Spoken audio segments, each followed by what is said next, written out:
Welcome to first step for success your YouTube channel. APSC, TSPSC, DSC, SI, constable వంటి పలు competitive exams prepare అయ్యేటువంటి అభ్యర్థులందరికీ కూడా మీకు Indian geography, Indian పాలిటీలని synopsis రూపంలో అందిస్తున్న ఏకైక YouTube channel first step for success. మరి ఇందులో మనము ప్రధాన జాతీయ రహదారుల గురించి కొన్ని చెప్తూ ఉన్నాం. అయితే అందులో జాతీయ అభివృద్ధి పథకం, ఇదంతా కూడా ఇండియన్ జాగ్రఫీలో చెప్తున్నటువంటి అంశం. జాతీయ రహదారి అభివృద్ధి పథకము అనేటువంటిది ఇంపార్టెంట్.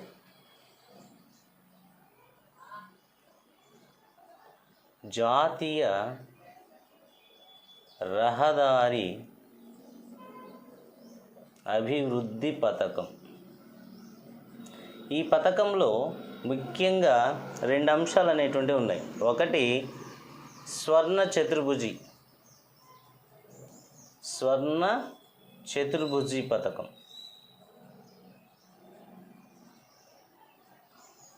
ఇది ఎలా అంటే, ఇది ఇండియా మ్యాప్ తీసుకొని ఈ విధంగా తీసుకున్నట్లయితే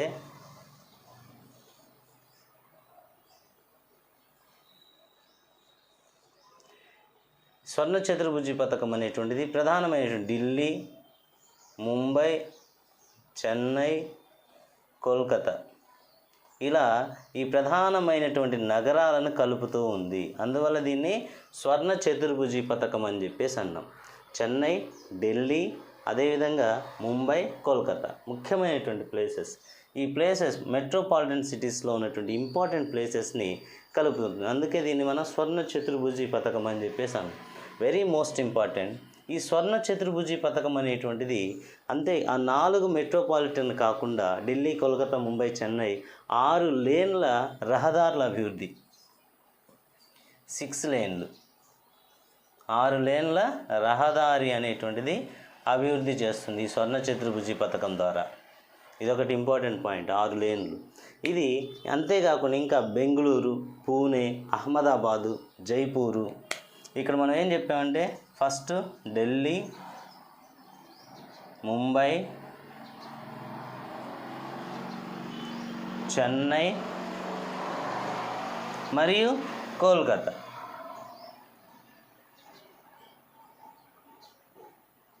వీటిని కలుపుతుంది, ఈ 4ంటిని ముఖ్యమైనటువంటి సిటీస్. ఈ 4 కాకుండా ఇంకా పూణే, బెంగళూరు, అహ్మదాబాద్, పూణే, బెంగళూరు, అహ్మదాబాద్, అంతేకాదు జైపూర్, కాన్పూర్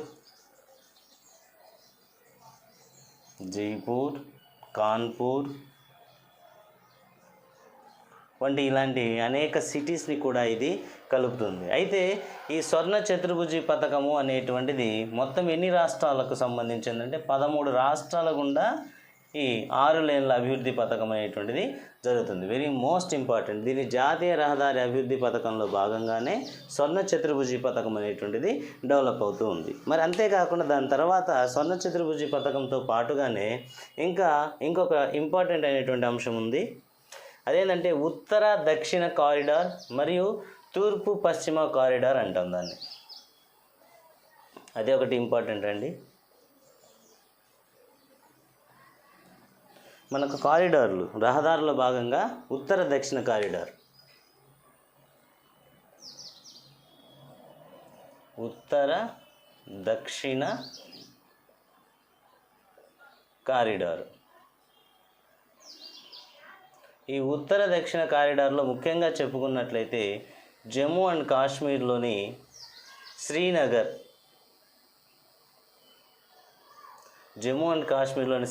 నుంచి ఇది ఉత్తర భాగం అయితే, దక్షిణ భాగంలో కన్యాకుమారి వరకు తమిళనాడులో ఉంది ఇది. ఈ కన్యాకుమారి అనే ప్రాంతం వరకు మొత్తం 4400 కిలోమీటర్లు. చాలా మోస్ట్ ఇంపార్టెంట్, అతి పెద్దదన్నమాట, నేషనల్ హైవే.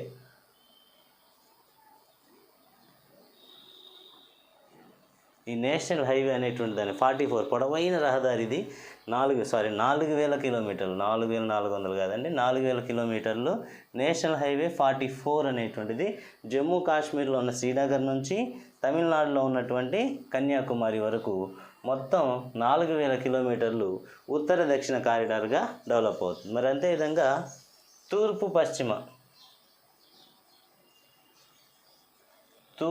పశ్చిమ కారిడార్.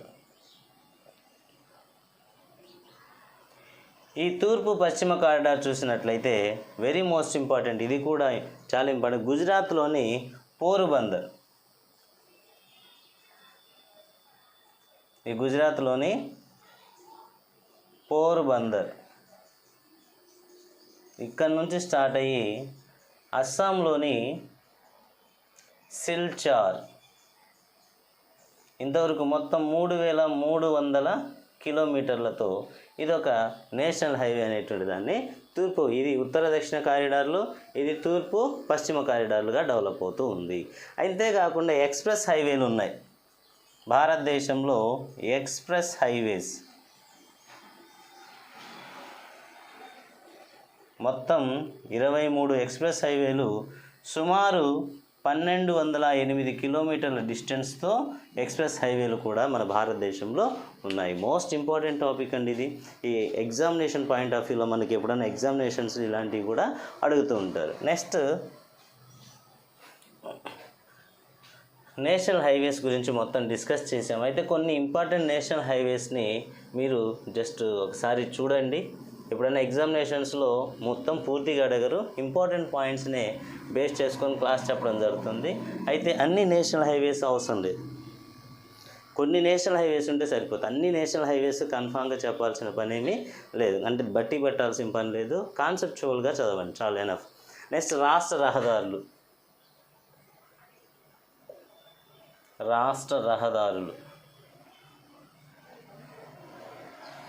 ఈ రాష్ట్ర రహదారులు చాలా ఎక్కువగా ఉన్నటువంటి రాష్ట్రాలు చూసినట్లయితే మహారాష్ట్ర, నెక్స్ట్ రెండోది గుజరాత్, నెక్స్ట్ మూడోది రాజస్థాన్. రాష్ట్ర రహదారులు ఎలాగైతే నేషనల్ హైవేస్ ఏ విధంగా అయితే ఉంటాయో స్టేట్ హైవేస్ కూడా అలాగే ఉంటాయి. ఈ రాష్ట్ర రహదారులు అనేటువంటిది మొత్తం పొడవు 1,56,000 సంథింగ్, అంటే 694 కిలోమీటర్లు, కొన్ని అంటే అంత ఎక్కువగా ఉన్నాయి. అయితే వాటిల్లో రాష్ట్ర రహదారులు అత్యధికంగా ఉన్నటువంటి రాష్ట్రం ఏంటంటే మహారాష్ట్ర, తర్వాత గుజరాత్, ఆ తర్వాత రాజస్థాన్. ఇది రాష్ట్ర ప్రభుత్వం నిర్వహిస్తుంది. మరి అదేవిధంగా జిల్లా రహదారులు.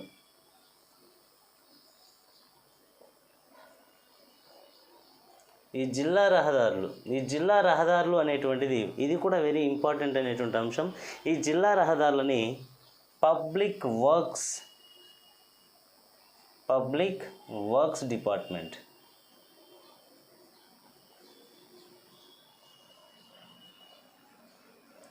దాన్ని మనం PWD అని చెప్పేసి అంటాం.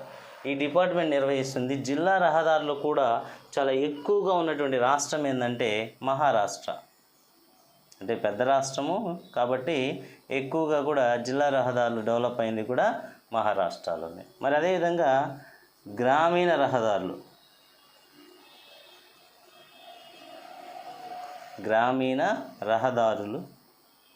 ఈ గ్రామీణ రహదారులు అనేది ఎవరి ఆధీనంలో ఉంటాయి? గ్రామ పంచాయతీ. ఈ గ్రామ పంచాయతీ ఆధీనంలో ఉంటుంది. అయితే ఈ గ్రామీణ రహదారులు అనేటువంటివి ఎక్కువగా ఏ రాష్ట్రంలో ఉన్నాయి అంటే కేరళ అనే రాష్ట్రంలో ఉన్నాయి. అంతేకాకుండా 2000 సంవత్సరంలో ప్రధానమంత్రి గ్రామ్ సడక్ యోజన అనే దాని కింద ఇది ఒక రహదారుల నిర్మాణ కార్యక్రమం, దేశం మొత్తం మీద అత్యంత ముఖ్యమైనటువంటిది. ప్రధానమంత్రి గ్రామ్ సడక్ యోజన అనేటువంటిది అంటే 500 జనాభా కలిగినటువంటి ప్రతి గ్రామానికి 500 జనాభా కలిగిన ప్రతి గ్రామానికి రోడ్డు సౌకర్యం ఏర్పాటు చేయడమే దీని యొక్క ముఖ్య లక్షణం. చాలా ఇంపార్టెంట్ అండి. గ్రామీణ రహదారులు చాలా ఎక్కువగా ఉన్నటువంటి రాష్ట్రం ఏంటంటే కేరళ, ఇది ఒకటి ఇంపార్టెంట్. నెక్స్ట్ మనకు ఇంకొక ఇంపార్టెంట్ అయిన టాపిక్ ఉంది, రహదారులు, రోడ్డు మార్గాలకు సంబంధించి చెప్తున్నా. ఇది అయిపోయిన వెంటనే మనం రైల్వే గురించి డిస్కస్ చేద్దాం. అయితే ఈ రోడ్డు రవాణా వ్యవస్థ అనేటువంటిది చాలా ఇంపార్టెంట్. అయితే ఇందులో మనకు మరొక ఇంపార్టెంట్ అయినటువంటి టాపిక్ ఏంటంటే సరిహద్దు రోడ్లు లేదా సరిహద్దు రహదారులు.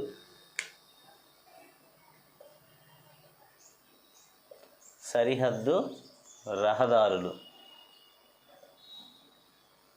ఇది కూడా ఒక మోస్ట్ ఇంపార్టెంట్ అయినటువంటి అంశము.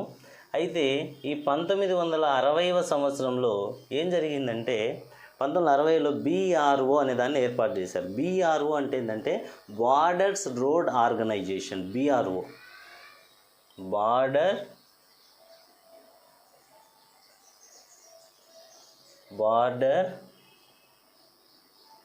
Roads organisation.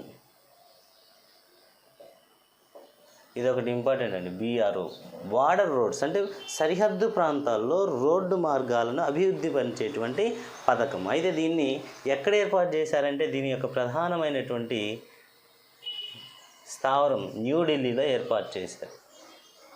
ప్రధాన కేంద్రం ఎక్కడుందంటే దీన్ని అంటే ఆర్గనైజ్ చేసేటువంటి కేంద్రం న్యూఢిల్లీలో ఉంది. అయితే BRO యొక్క మోటో అంటే దీని యొక్క మెయిన్ ఇంపార్టెంట్ అయినటువంటి అంశం ఏంటంటే creates, connects and cares. Creates, connects and cares. ఇది దీని యొక్క మోటోగా చెప్పొచ్చు.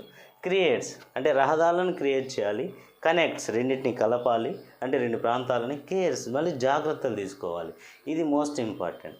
అయితే ఈ BRO అనేటువంటి ఏం చేస్తుందంటే బంగ్లాదేశ్,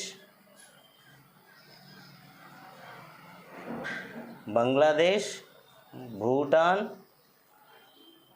శ్రీలంక,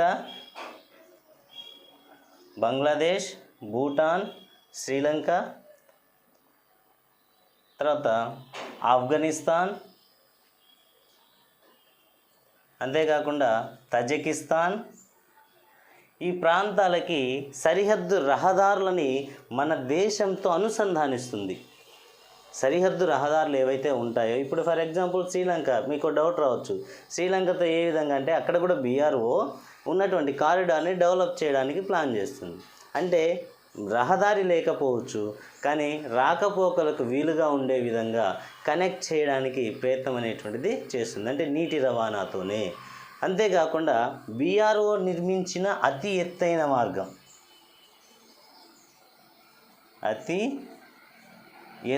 మార్గం ఒకటి ఉంది. అది జమ్మూ కాశ్మీర్లోని లేహ్ అనే ప్రాంతం నుంచి మనాలి, హిమాచల్ ప్రదేశ్లోని మనాలి అనే ప్రాంతం వరకు కూడా అతి ఎత్తైన మార్గాన్ని నిర్మించింది. ఎంత అంటే 4270 మీటర్స్ ఎత్తులో దీన్ని నిర్మించడం అనేటువంటిది జరిగింది. అంటే అతి ఎత్తైన మార్గం భారతదేశంలోనే అతి ఎత్తైన మార్గం ఎక్కడుందయా అంటే మనాలి, లేహ్ టు మనాలి. లేహ్ ఎక్కడుంది? జమ్మూ కాశ్మీర్లో. మనాలి హిమాచల్ ప్రదేశ్లో ఉంది. అంతేకాకుండా ఇంకా కొన్ని అంశాలు ఉన్నాయి. వీటిలో ముఖ్యంగా ఈ సరిహద్దు రహదారులు అనేటువంటిది కూడా ఇంపార్టెంట్ అయినటువంటి టాపికే.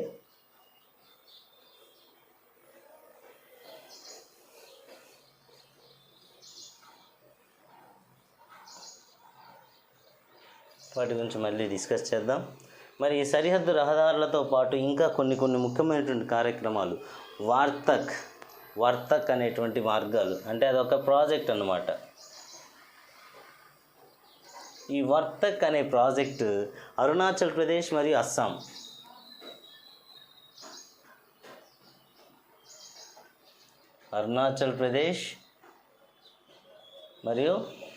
అస్సాం, ఈ ప్రాంతాల్లో వర్తక్ అనేటువంటి పేరుతో మనకేం జరిగిందంటే సరిహద్దు రహదారులు నిర్మించడం అనేటువంటిది రోడ్డు మార్గాల అభివృద్ధి ప్రాజెక్ట్ అని చెప్పేసి చెప్పవచ్చు. నెక్స్ట్ అదేవిధంగా పుష్పక్ అనేటువంటి పేరుతో మిజోరాం, అస్సాం. మిజోరాం మరియు అస్సాం ఈ ప్రాంతాల్లో రహదారుల డెవలప్మెంట్. అదేవిధంగా బేకన్, జమ్మూ నుంచి శ్రీనగర్ వరకు. బేకన్ అంటే ఇవన్నీ కొండ ప్రాంతాలు కాబట్టి అక్కడ డెవలప్ చేయడానికి బాగా ప్రయత్నాలు అనేవి జరుగుతున్నాయని చెప్పొచ్చు. మరి అదేవిధంగా వర్తక్, పుష్పక్, బేకన్ మరియు చేతక్ రాజస్థాన్, పంజాబ్, గుజరాత్ ప్రాంతంలో. చేతక్ రాజస్థాన్, పంజాబ్ మరియు ఈ గుజరాత్ ప్రాంతాల్లో. ఇక్కడ మనకి వీటన్నిటి గురించి కూడా ప్రత్యేకంగా చెప్పుకోవాల్సినటువంటి అంశం అనేటువంటిది ఉంది. అందుకే వీటిని డిస్కస్ చేయడం జరుగుతుంది. మన దేశంలో బ్రహ్మపుత్ర నది పైన అస్సాంలోని సాధియా నుంచి అరుణాచల్ ప్రదేశ్లోని ధోలా వరకు దేశంలోనే పొడవైన రోడ్డు బ్రిడ్జ్ నిర్మించారు. మోస్ట్ ఇంపార్టెంట్, ఇది వెరీ ఇంపార్టెంట్ అయినటువంటి బ్రహ్మపుత్ర రివర్ పైన.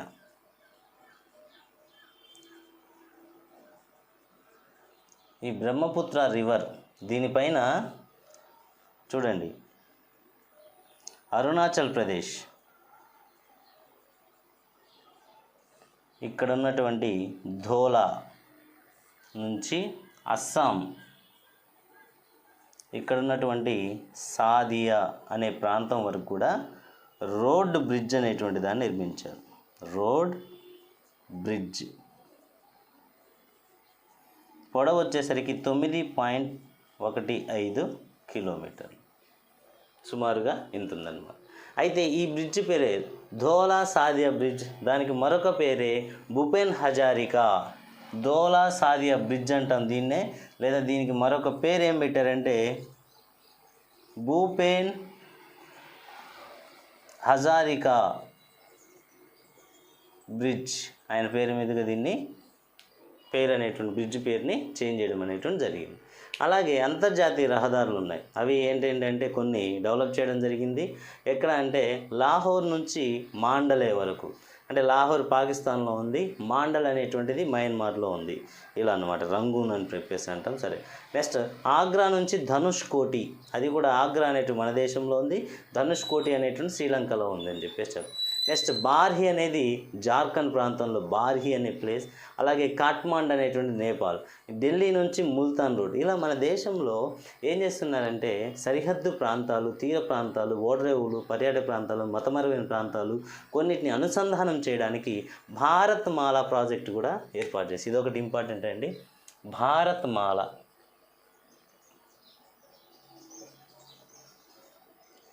సాగరమాల, భారతమాల.